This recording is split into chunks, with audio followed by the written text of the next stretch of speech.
Hello everyone, welcome back to our channel. तो आज से हम हमारा एक नया जर्नी शुरू करने जा रहे हैं, जहाँ पे हम आज केमिस्ट्री को पढ़ने वाले हैं। ठीक है, आज केमिस्ट्री का बेसिकली पहला लेक्चर है आपका। ठीक है, और मैं और एक दूसरी बार कहना चाहूँगा आपको कि ये जो लेक्चर है ये basically 9th 10th 11th 12th foundation JEE NEET हर एक बच्चों के लिए है। आप उसको देख सकते हो और आप अपना बेसिक को और ज़्यादा स्ट्रॉन्ग कर सकते हो, और जो कुछ नहीं पढ़ा है यहाँ से अपना केमिस्ट्री का जर्नी शुरू कर सकते हो। ठीक है, बस तो कुछ नहीं बोलूँगा, आज थोड़ा मेरा क्लास का रूल्स बता दूंगा 2 मिनट में, और उसके बाद हम हमारा कंटेंट को शुरू करेंगे। ठीक है, बेसिक आज पढ़ेंगे हम। इलेक्ट्रॉन, प्रोटॉन, न्यूट्रॉन कौन कौन डिस्कवर किया था, उनका मास क्या है, उनका चार्ज क्या है, ये सब के बारे में हम आज चर्चा करेंगे।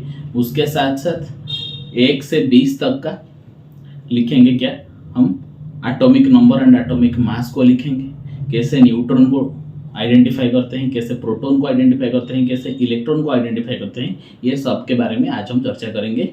सीक्वेंस में केमिस्ट्री को सीखेंगे। ठीक है, बस तो रूल्स क्या है?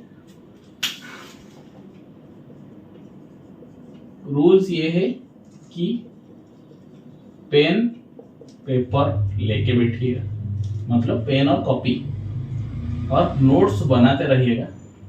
सुंदर सुंदर हैंडराइटिंग में नोट्स बनाइएगा। 2-3 किस्म का, 2-3 कलर का पेन रख लीजिएगा, वहां से आपका नोट बन जाएगा। ठीक है, मेरे साथ साथ नोट्स बनवाइएगा ताकि कोई प्रॉब्लम ना हो। ठीक है, अगर नोट्स बनाते वक्त कोई एक टॉपिक छूट गया, आप उसको ठीक से ढंग से समझ नहीं पाए, तो रिवाइंड करके 1.5x में लगा के देख लीजिएगा, तो ये परमानेंट सेट हो जाएगा। कोई भी एक क्लास मिस नहीं करेगा। सीक्वेंस में, ऑर्डर में क्लास को देखेंगे अगर आप, तो आपको अच्छे से सब कुछ समझ में आ जाएगा। ठीक है, और क्या बताऊं? और ये बताएंगे कि कल गणेश पूजा के अवसर में क्लास ऑफ रहेगा, क्लास क्लोज्ड, कल कोई भी लेक्चर नहीं आएगा। ठीक है, और हम परसों से फिर अपने जर्नी को शुरू करेंगे। ठीक है, परसों संडे है लेकिन कल क्लास नहीं आ पाएगा, इसकी वजह से संडे को आपका एक क्लास आएगा। ठीक है, आप उसको अटेंड करना। और कल टीचर्स डे था, मुलाकात तो आज से हुई है हमारा, कल जो लॉन्च हुआ था वीडियो, तो टीचर्स डे के लिए आपको ढेर सारे शुभकामनाएं। Happy teachers day to all of you, क्योंकि हम आपसे भी कुछ सीखते हैं, आप हमसे भी कुछ सीखते हैं, और बहुत ज़्यादा गिफ्ट भी मिल गया है, थोड़ा बहुत गिफ्ट स्टूडेंट्स के तरफ से मिल गया है, तो खुशी है इस बार। ये फोटो फ्रेम वगैरह ये सब मिल गया है, तो हम थोड़ा खुशी है। ठीक है, ये भी किसी ने एक भेजा।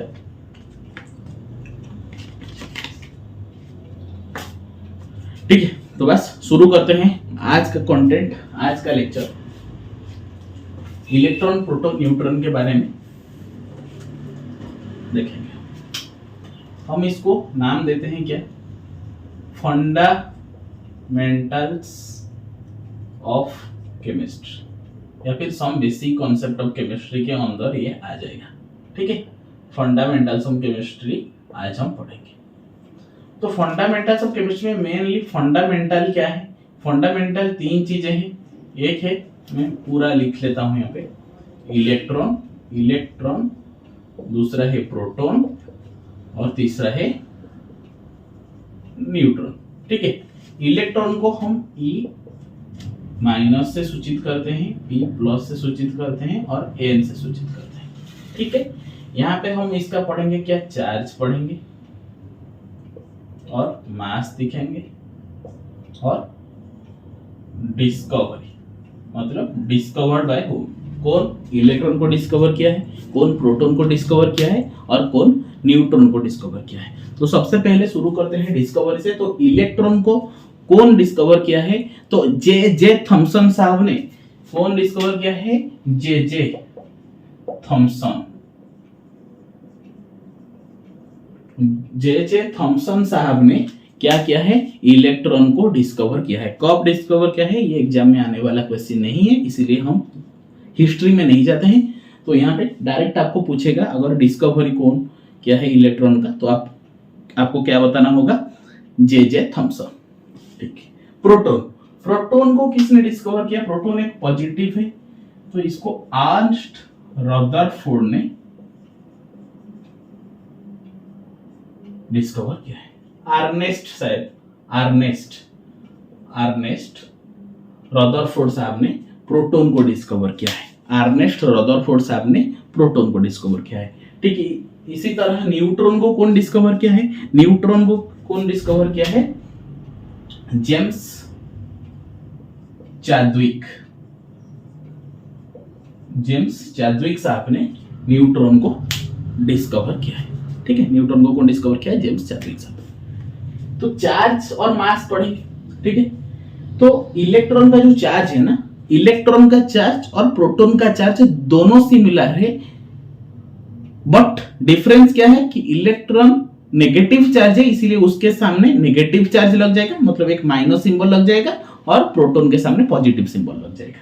और न्यूट्रॉन के नाम से क्या पता चलता है कि ये न्यूट्रल है, न्यूट्रॉन मतलब है न्यूट्रल है। तो न्यूट्रल अगर होगा मतलब कोई भी नेगेटिव चार्ज नहीं होगा, कोई भी पॉजिटिव चार्ज नहीं होगा, यानी कि चार्ज कितना होगा, जीरो होगा, अंडा होगा, जीरो होगा। ठीक है। तो इलेक्ट्रॉन का चार्ज है 1.6 इंटू 10⁻⁻19 सी फॉर क्या, सी फॉर है कूलम। कूलम क्या है, चार्ज का यूनिट है, आप इलेक्ट्रोस्टैटिक फिजिक्स में पढ़ोगे। ठीक है।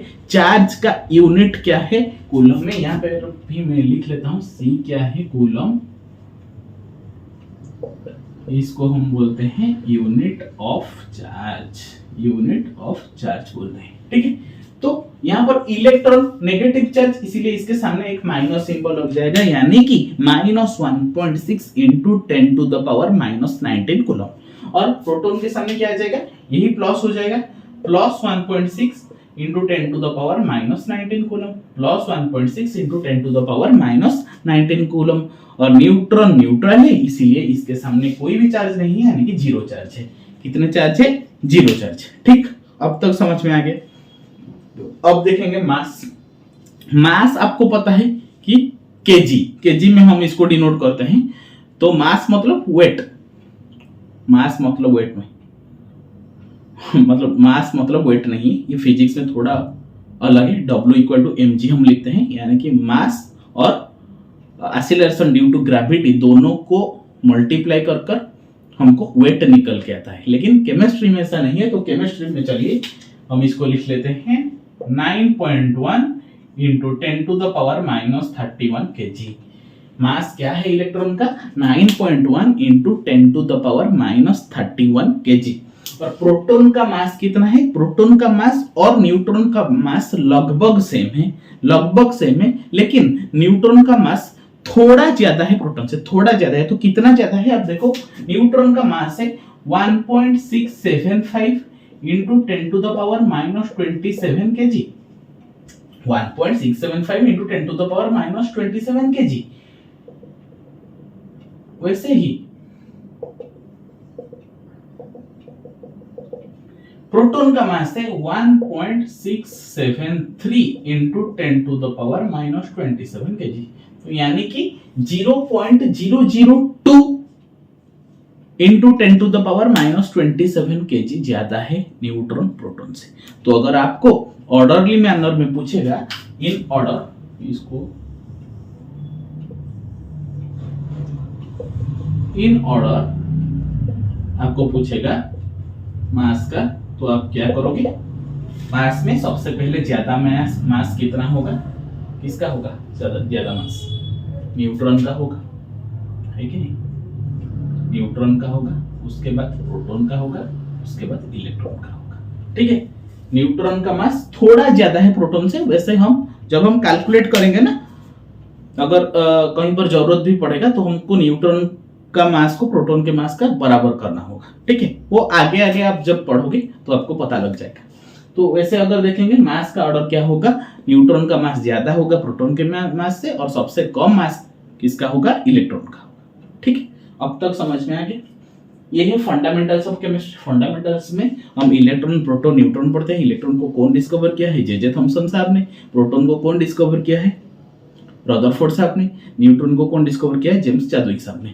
इलेक्ट्रॉन का चार्ज कितना होता है? -1.6 × 10⁻⁻19 कूलम। प्रोटॉन का चार्ज कितना होता है? +1.6 × 10⁻⁻19 कूलम। और न्यूट्रॉन न्यूट्रल होता है, इसलिए उसका चार्ज 0 होता है।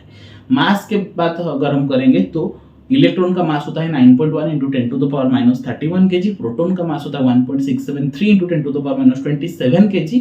और न्यूट्रॉन का मास होता है 1.675 × 10⁻27 kg। तो बस इतना तक तो आपको क्लियर हो गया होगा। तो मैं मिटा देता हूं, आप उसको नोट डाउन कर लो। अगर किसी को भी समझ में नहीं आएगा, दिक्कत होगा, तो आप कमेंट में अच्छे से पूछ सकते हो, मैं आपको रिप्लाई जरूर करूंगा, ठीक है। और इस वीडियो को जितना शेयर कर सकते हो आप शेयर कर लो, ठीक है। बहुत एफर्ट भी लग रहा है, ठीक है, इसलिए आप अगर शेयर करोगे तो मेरा मोटिवेशन भी बरकरार रहेगा और हम अच्छे कंटेंट और डिलीवर करेंगे, ठीक है। कोई बात नहीं, चलो अब हम क्या देखेंगे कि एटॉमिक मास और एटॉमिक नंबर, ठीक है। मैं 1 से 20 तक का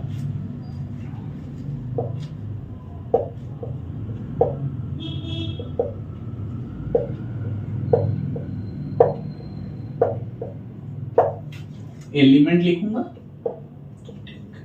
1 से 20 तक का एलिमेंट में लिखूंगा, उसका एटॉमिक नंबर, उसका एटॉमिक मास भी मैं लिखूंगा। आप इसको नेक्स्ट क्लास में रिवाइज करके या फिर याद रख के आना। 2-3 बार कॉपी में अगर लिख लोगे तो आपका दिमाग में बैठ जाएगा, ठीक है। कोई बात नहीं, देखो हाइड्रोजन होता है पहला, हीलियम दूसरा, lithium, beryllium, boron, carbon, nitrogen, oxygen, fluorine, neon, sodium, magnesium, aluminium, silicon, phosphorus, sulphur, chlorine, argon, potassium, calcium. 19 में जो होता है के, वो एक्चुअली पोटेशियम होता है और पोटेशियम का साइंटिफिक नेम होता है कैलियम, KALIUM, इसीलिए इसको के से रिप्रेजेंट करते हैं, ठीक है। अब देखो ये जो सीक्वेंस में 1 से 10, 11 से 20, ये है एक्चुअली एटॉमिक नंबर। ये है क्या? Atomic number. तो एटॉमिक नंबर को हम नीचे से सिग्निफाई करेंगे, एक्चुअल रिप्रेजेंटेशन, यहां पे लिख लेता हूं, एक्चुअल रिप्रेजेंटेशन ऑफ एलिमेंट्स क्या है? ZXA। ZXA है, जहां पर Z क्या है? एटॉमिक नंबर है। जहां पर Z क्या है? एटॉमिक नंबर है। और X क्या है? एक एलिमेंट है। X क्या है? एक एलिमेंट है। और A क्या है? एटॉमिक मास है। A क्या है? एटॉमिक मास है, ठीक है। अब देखो यहां पर 3, 4, 5, 6, 7, 8, 9, 10 एकदम अच्छे से आपको याद हो जाएगा, डोंट वरी। ये सीरियल नंबर ही एटॉमिक नंबर है, ठीक है। तो आपको पहले सीरियल से लिखना होगा, ठीक। अब देखेंगे यहाँ ऊपर जो लिखूंगा मैं, वहां पर मैं मास लिखूंगा। क्या लिखूंगा? मास लिखूंगा। अच्छा, ZX ऐसे रिप्रेजेंट कर सकते हैं और ZXA ऐसे भी हम लिख सकते हैं, कोई दिक्कत नहीं है। लेकिन ऊपर में एटॉमिक मास होगा, नीचे एटॉमिक नंबर होगा, ठीक है। Z एटॉमिक नंबर को रिप्रेजेंट करेगा, X एलिमेंट को रिप्रेजेंट करेगा और A एटॉमिक मास को रिप्रेजेंट करेगा, ठीक है। यहाँ पर हाइड्रोजन का यहाँ पे 1 होगा, 4, 7, 9, 10, 12, 10, यहाँ पर 11 भी हो सकता है, कोई बात नहीं। 14, 16, 19, 20, 23, 24, 27, 28, 31, 32, 35.5, 38, 39, 40, यहाँ पर 40 भी हो सकता है आर्गन का, तो कोई दिक्कत वाली बात नहीं है। तो आप अभी क्वेश्चन पूछोगे कि यहाँ पर आप बोल रहे कि ये 12 का 13 हो सकता है, 14 हो सकता है, यस। तो एक एलिमेंट का अगर 3 एटॉमिक मास होगा तो तीनों डिफरेंट, मतलब एक एलिमेंट का तीनों डिफरेंट, इसको हम एलोट्रोप्स बोलते हैं। एलोट्रोप्स बोलते हैं। ठीक है, एलिमेंट का एलोट्रोप्स यानी कि एक एलिमेंट 3 भिन्न भिन्न अवतार में आपको नजर में आएगा। ठीक है, इसको एलिमेंट का एलोट्रोप्स बोलते हैं और आइसोटोप इसको बोला जाता है। यानी कि सेम एटॉमिक नंबर और डिफरेंट मास नंबर अगर होगा तो हम इसको क्या बोलेंगे, आइसोटोप बोलेंगे। क्या बोलेंगे, आइसोटोप बोलेंगे। ठीक है, अभी मैं ये आपको नेक्स्ट क्लास में कंप्लीटली ये चैट याद हो जाने चाहिए, यानी कि परसों तक ये आपको याद हो जाने चाहिए। उसके बाद आप अच्छे से कर सकते हो। ठीक है, अभी मैं लिखूंगा कैसे इलेक्ट्रॉन को डिफाइन करते हैं, किससे कैसे न्यूट्रॉन को डिफाइन करते हैं, कैसे प्रोटॉन को डिफाइन करते हैं। ठीक है, चलो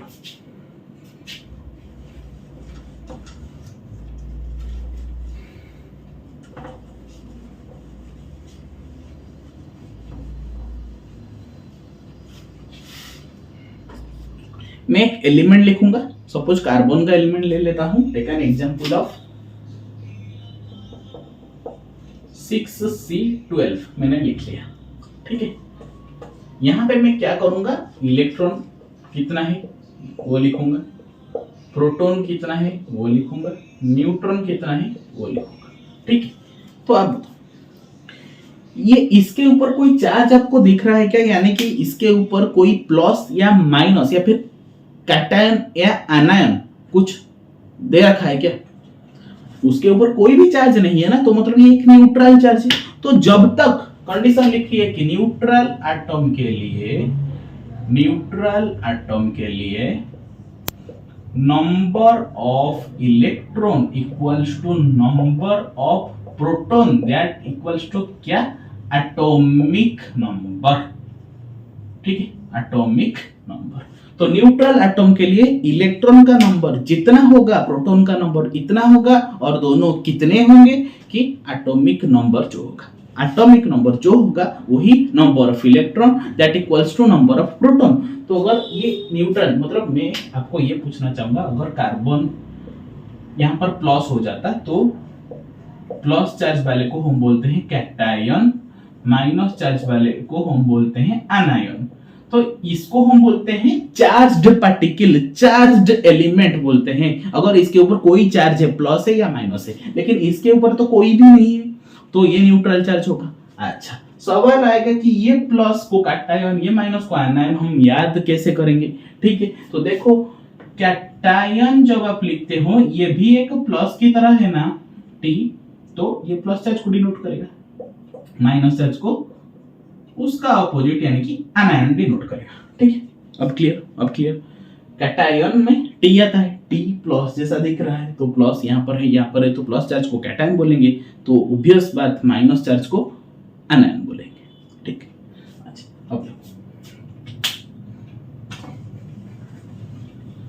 न्यूट्रल एटम के लिए number of electron that equals to number of proton यानी कि एटॉमिक नंबर। तो यहाँ पर इलेक्ट्रॉन कितना होगा, 6, प्रोटॉन कितना होगा, इलेक्ट्रॉन का नंबर और प्रोटॉन का नंबर दोनों सेम होगा यानी कि 6 होगा। न्यूट्रॉन कैसे करेंगे, न्यूट्रॉन करेंगे A माइनस जेड। अब आप बोलो कि A और Z कहां से आ गए, थोड़ा पिछले पेज पलटाइए और देखिए A में लिखा था मास नंबर को रिप्रेजेंट कर रहा है, Z लिखा था एटॉमिक नंबर को रिप्रेजेंट कर रहा है। तो जब हम मास नंबर से एटॉमिक नंबर को माइनस करेंगे, मास नंबर से एटॉमिक नंबर को माइनस करेंगे, हमारा न्यूट्रॉन निकल के आ जाएगा। यानी कि मास नंबर कितना है 12 और एटॉमिक नंबर कितना है 6, यानी कि न्यूट्रॉन 6। तो कार्बन एलिमेंट में इलेक्ट्रॉन 6 है, प्रोटॉन 6 है, न्यूट्रॉन 6 है। तो ये सिर्फ और सिर्फ 6 मार रहा है। तो अभी देखो और एक example, suppose take an example 6C14। तो यहाँ पर इलेक्ट्रॉन कितना होगा, न्यूट्रल है तो 6 होगा, प्रोटॉन कितना है, न्यूट्रल है 6 होगा, न्यूट्रॉन कितना है, न्यूट्रॉन A माइनस जेड यानी कि 14 माइनस 6 दैट इक्वल टू 8 हो जाएगा, यानी कि 8 हो जाएगा। ठीक है, ये सब न्यूट्रल के लिए। सपोज टेक एन एग्जांपल आप सोडियम के बारे में पूछोगे, सोडियम का एटॉमिक नंबर होता है 11, मास नंबर होता है 23। ये सब आपको याद हो जाने चाहिए। अगर याद होगा तो आप इसको निकाल सकते हो, नहीं तो नहीं निकाल सकते। इलेक्ट्रॉन 11, प्रोटॉन 11, न्यूट्रॉन 23 माइनस 11 यानी कि 12। इसको पढ़ लोगे, नहीं तो आपका भी 12 बज जाएगा। ठीक, तो इलेक्ट्रॉन 11, प्रोटॉन 11, न्यूट्रॉन 12। 23 माइनस 11 कैसे कैलकुलेट करते हैं ये मैंने आपको बता दिया, और ये न्यूट्रल एटम के लिए है। अभी मैं बताऊंगा कि चार्ज्ड पार्टिकल के लिए कैसे निकालेंगे इलेक्ट्रॉन प्रोटॉन न्यूट्रॉन। चलो नेक्स्ट पेज मेरा, आपका क्या मुझे पता नहीं। यहां पर चार्ज्ड पार्टिकल लिखेंगे, ठीक है। तो चार्ज्ड पार्टिकल बीच में लिखिए, चार्ज्ड पार्टिकल, इसको दो भाग कीजिए। यहाँ पर कैटायन लिखिए, ब्रैकेट में प्लस चार्ज लिख लीजिए, यहाँ पर अनायन लिखिए, ब्रैकेट में माइनस चार्ज लिख लीजिए।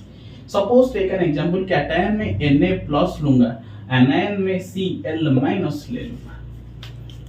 अब आप बताओगे कि ये Na प्लस क्या है, Cl माइनस क्या है। Na प्लस यानी कि Na मतलब क्या है, सोडियम का, सोडियम एलिमेंट का सिंबल क्या है Na, और क्लोरीन का Cl है, ठीक। तो हमको पता है कि इसको हम 11 Na23 लिखते हैं और इसके ऊपर एक प्लस चार्ज है।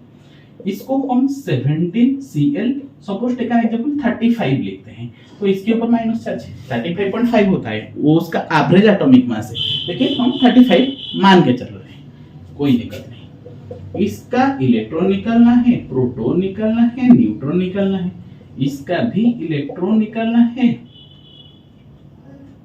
प्रोटॉन निकालना है और न्यूट्रॉन निकालना है। तो कैसे निकालेंगे, देखो प्रोटॉन में कोई प्रभाव नहीं है, प्रोटॉन का कोई लेना देना नहीं है कि वो चार्ज्ड पार्टिकल हो या फिर न्यूट्रल एटम हो, पॉजिटिव हो, नेगेटिव हो या फिर न्यूट्रल हो, प्रोटॉन का कोई लेना देना इससे नहीं है, क्योंकि प्रोटॉन एक पॉजिटिव चार्ज है। तो पॉजिटिव लोग दूसरों के बातों से उनको कोई फर्क ही नहीं पड़ता, तो इसीलिए प्रोटॉन जितना था न्यूट्रल के लिए कितना है, ये 11 है, यानी कि जेड नंबर है, तो यहाँ पर भी 11 रहेगा, यहाँ पर 17 है, 17 रहेगा, कोई दिक्कत है।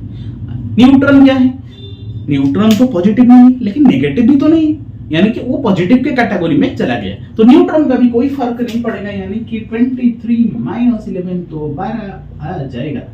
यहाँ पर न्यूट्रॉन 35 माइनस 17 यानी कि 18 आ जाएगा, ठीक है।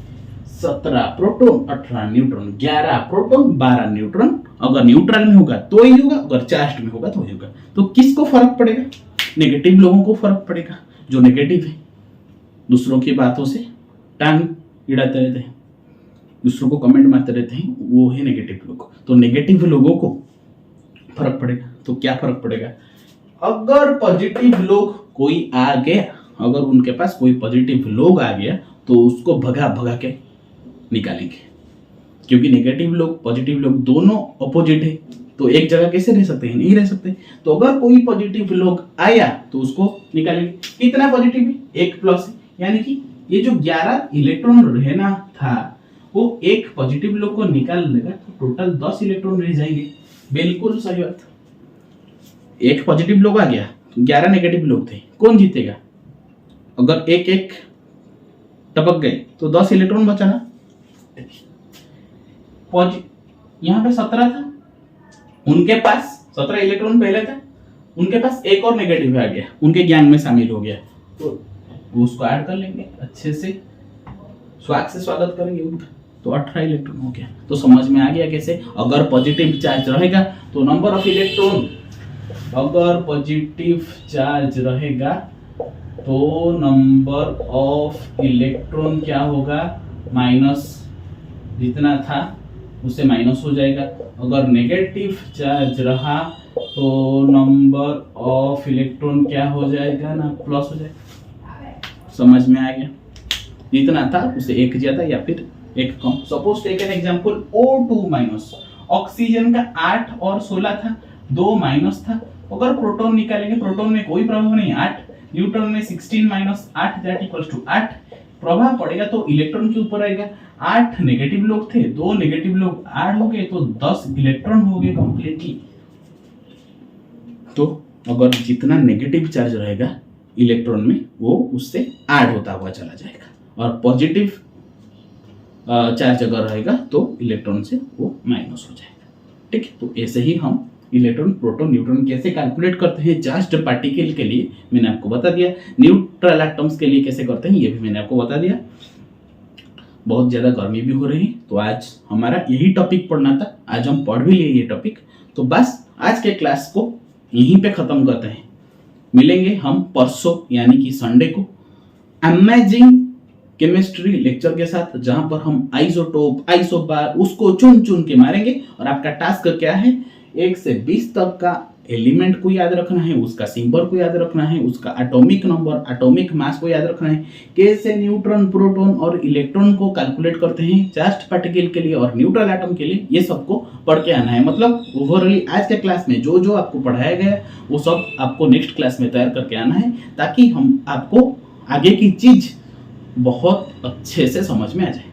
ठीक है, isotope, isobar, isoelectronic, isotone, isodiaphere, isostere, ये सब कुछ हम नेक्स्ट क्लास में पढ़ेंगे। तो बस विदाई लेता हूँ, जय जगन्नाथ।